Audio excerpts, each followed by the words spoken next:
Rapaziada tricolor, se liga nessa história que carrega emoção, orgulho e, sinceramente, um gosto amargo que até hoje não desce. Quem aí não lembra do Denilson? O moleque abusado de Diadema que saiu da base do nosso São Paulo direto pra... Que história! Era aquele tipo de jogador que fazia a gente levantar do sofá com um drible, um sorriso no rosto, um tapa na bola que deixava o adversário tonto. Mas por trás de todo o brilho tem uma caminhada que emociona até o mais durão. Denilson nunca teve a vida fácil. Saiu da periferia com os sonhos do tamanho do Morumbis e conquistou o mundo. Sim, ele foi o jogador mais caro do planeta aos 19 anos. E sabe qual foi a única preocupação dele quando recebeu a proposta? Se dava para comprar uma casa para os pais? É disso que o futebol precisa. De gente que lembra de onde veio e para quem joga. E não para por aí. A fama, o dinheiro e os holofotes não conseguiram apagar os valores que ele trouxe de casa. Mas também foi ali que ele quase se perdeu. Denilson contou que se deslumbrou, se empolgou com a fama, mas o choque de realidade veio do próprio pai. A frase, "Cadê meu filho?", doeu mais do que qualquer entrada dura em campo. Foi como um cartão vermelho direto na alma. E olha, como é bom ver um ídolo reconhecer seus erros, mostrar que é humano. Aquele puxão de orelha do pai do Denilson que o trouxe de volta para si mesmo diz muito sobre o tipo de cara que ele é.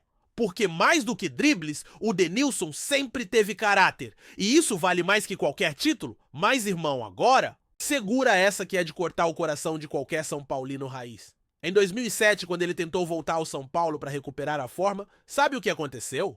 Portas fechadas. Isso mesmo, tricolor. O clube que o revelou, que foi casa dele, virou as costas. E tudo por causa de um dirigente chamado João Paulo de Jesus Lopes. Denilson só queria treinar, retomar o ritmo, vestir novamente o manto sagrado, mas foi barrado. Como é que pode um ídolo campeão do mundo ser tratado assim? Foi ali que muita gente começou a questionar o rumo que o São Paulo vinha tomando fora das quatro linhas. Não dá pra aceitar esse tipo de atitude com quem deu tanto pela nossa história. O relato dele é pesado. Imagina só, ele volta pra casa, conta pros pais e vê os dois chorando. Choro de tristeza, de frustração, de indignação. Isso não se faz com ninguém, ainda mais com um cara que sempre honrou o escudo. E aí veio o capítulo que poucos esperavam. Denilson foi acolhido pelo Palmeiras. É, torcedor, o vizinho de muro abriu os braços e ele foi campeão paulista por lá em 2008. Uma ironia daquelas, né?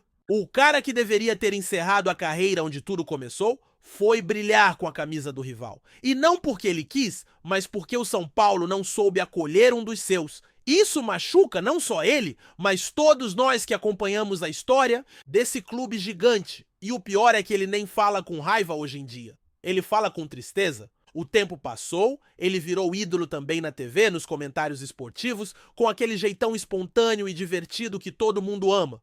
Mas quando toca nesse assunto, dá pra ver nos olhos dele que aquela ferida ainda tá aberta. E como não estaria? Quando a gente fala que o São Paulo tem que voltar a ser o São Paulo, é disso que estamos falando também. De resgatar a grandeza fora do campo, de saber valorizar os seus, de respeitar sua história e quem a construiu, com suor e amor.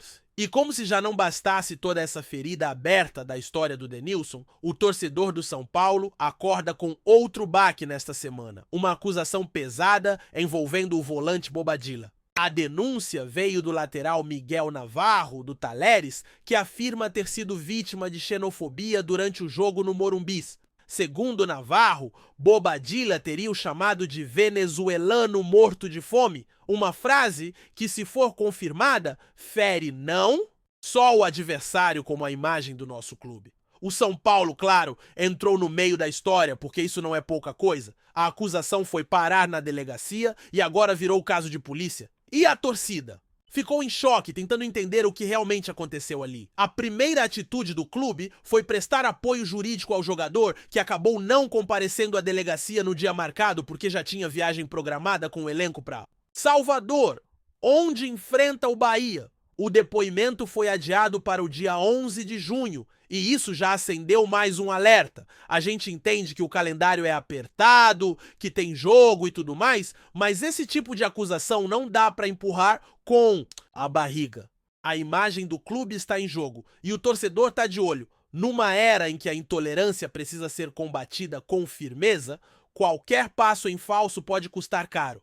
Dentro e fora de campo, a delegacia já ouviu o jogador do Talleres e duas testemunhas que confirmaram a versão dele. O árbitro do jogo disse que não viu o momento do suposto insulto e a PM também já foi ouvida. Agora falta Bobadilla apresentar a sua versão. E isso é crucial, porque a gente, como torcedor, não pode passar pano nem condenar de forma precipitada. A verdade tem que aparecer, doa a quem doer. Se foi um mal-entendido, que se esclareça, mas se for verdade, que a punição venha. O São Paulo é muito maior do que qualquer jogador e tem uma história de respeito, de luta contra a discriminação. Não dá pra manchar isso. E o clima nos bastidores ficou tenso. O clube está sendo cobrado por posicionamento firme, a torcida está dividida e a imprensa tá em cima. O próprio delegado responsável pelo caso, Rodrigo Batista, foi claro ao dizer que a ausência de Bobadilla atrapalha a investigação e pode até agravar a situação dele como investigado. E ele tá certo. Quanto mais rápido esse depoimento acontecer, melhor para todos os lados, inclusive para o próprio atleta, que precisa se defender e explicar o que de fato aconteceu. Não é só uma questão de justiça, é também de dignidade. Porque esse episódio já ultrapassou as 4 linhas e virou caso de opinião pública. Enquanto isso, o ambiente no clube, que deveria estar focado em campo, acaba sendo contaminado por essas turbulências. E é aí que entra o papel da diretoria, da comissão técnica, do próprio elenco, proteger a instituição, preservar a imagem do São Paulo e garantir que a verdade apareça, seja qual for. O torcedor quer respostas, quer atitude. A gente ama esse escudo, a gente vibra com cada vitória, mas também exige ética, postura e responsabilidade. Não dá para fingir que nada está acontecendo. O São Paulo não pode ser cúmplice do silêncio. Precisa agir com transparência e firmeza. Isso é o mínimo que se espera de um clube do nosso tamanho. E aí? Na contramão da tensão fora das 4 linhas, vem aquela notícia que faz o peito do torcedor encher de orgulho. O São Paulo anunciou a renovação de contrato de 3 promessas da base. É disso que a gente precisa. Olhar para frente e ver que o futuro do tricolor está sendo construído com talento, responsabilidade e, acima de tudo, identidade. Igor Felisberto, Mike e Paulinho assinaram novos vínculos com o clube e mostram que Cotia continua sendo uma mina de ouro que não para de revelar joias. Isso não é só renovação de contrato, é investimento direto no sonho, na garra e na raiz são paulina. Começando por Igor Felisberto, que é só um garoto de 18 anos e já carrega uma expectativa enorme nas costas. O lateral direito é tratado como o principal nome da posição nas categorias de base e, com justiça, assinou o contrato até março de 2029. A fala dele já mostra a maturidade e o comprometimento. Ele sente o peso da camisa, reconhece a importância do ambiente profissional e sabe que está diante de uma chance que pode mudar a vida dele. É o tipo de jogador que entende o que é vestir a camisa do São Paulo, que não tá ali só para cumprir tabela, mas para honrar o manto sagrado. E aí, nação tricolor, segura essa que o burburinho dos bastidores promete estremecer os pilares do Morumbi. O nome da vez é Ryan Francisco, a joia da base são paulina, que vem encantando quem acompanha de perto os jogos do Sub-20 e já faz barulho até na Europa. E não é qualquer rumor. Segundo fontes quentes do mercado da bola, o Paris Saint-Germain teria entrado forte na disputa pelo garoto e estaria disposto a abrir os cofres para levar a promessa. Estamos falando de cifras que ultrapassam a marca dos 100 milhões de reais. Isso mesmo, torcida. Uma negociação de peso que pode mudar os rumos do São Paulo dentro e fora de campo. Ryan, que vem sendo tratado como um dos maiores talentos surgidos em Cotia nos últimos tempos, já era alvo de olheiros internacionais, mas ninguém esperava que o PSG viesse com tanta sede ao pote. A diretoria tricolor, claro, já foi sondada e, nos bastidores, comenta-se que o clube francês estaria disposto a formalizar uma proposta oficial nos próximos dias. Diante de uma oferta desse tamanho, é impossível não pensar nas implicações, tanto positivas quanto negativas, para o futuro do clube. De um lado, a possível venda do jovem craque pode garantir uma injeção financeira pesada no caixa. Do São Paulo, que há anos enfrenta dificuldades para equilibrar as contas e manter um elenco competitivo. Com mais de 100 milhões de euros entrando, seria possível investir em reforços para posições carentes do elenco principal, como um camisa 9 de ofício ou até um zagueiro de confiança para compor o sistema defensivo. A ideia de usar o valor para montar um time mais equilibrado agrada boa parte da torcida, mas do outro lado da arquibancada tem muito São Paulino batendo o pé e pedindo cautela. Afinal, Ryan é mais do que uma promessa. É um jogador com perfil moderno, rápido, habilidoso e com faro de gol. Exatamente o tipo de atleta que pode fazer a diferença numa Libertadores, num Brasileirão ou até mesmo em uma final de Copa do Brasil. Para muitos, negociá-lo agora seria um erro estratégico, ainda mais se levarmos em conta a escassez de nomes com esse perfil no atual elenco. Torcedores mais ligados à base lembram que Ryan já mostrou, mesmo tão jovem, personalidade em campo e uma maturidade que impressiona. Além disso, ele carrega o DNA vencedor de Cotia, sendo protagonista em diversas competições de base e já tendo feito treinos com o elenco principal. Há quem diga que, se segurado por mais uma ou duas temporadas, ele pode virar peça-chave e até render mais financeiramente no futuro. Nos bastidores do Morumbi, a diretoria ainda não confirma nada oficialmente, mas também não nega as sondagens. Pessoas próximas ao staff de Ryan revelaram que o jogador está focado no São Paulo, mas que não veria com maus olhos uma transferência para um gigante europeu como o PSG. Afinal, trata-se de uma vitrine mundial, com jogadores como Mbappé e companhia, além de uma estrutura invejável. O desafio é grande, mas a tentação é ainda maior. Outro ponto que pesa é a política do clube de formar e vender jogadores. O São Paulo sempre foi celeiro de craques e, infelizmente, por necessidade financeira, tem recorrido às vendas precoces. Foi assim com Antony, Casemiro, Davi Neres, todos vendidos ainda muito jovens. A diferença é que agora, com a casa mais ou menos em ordem, talvez fosse o momento de pensar em reter talento e não abrir mão tão cedo.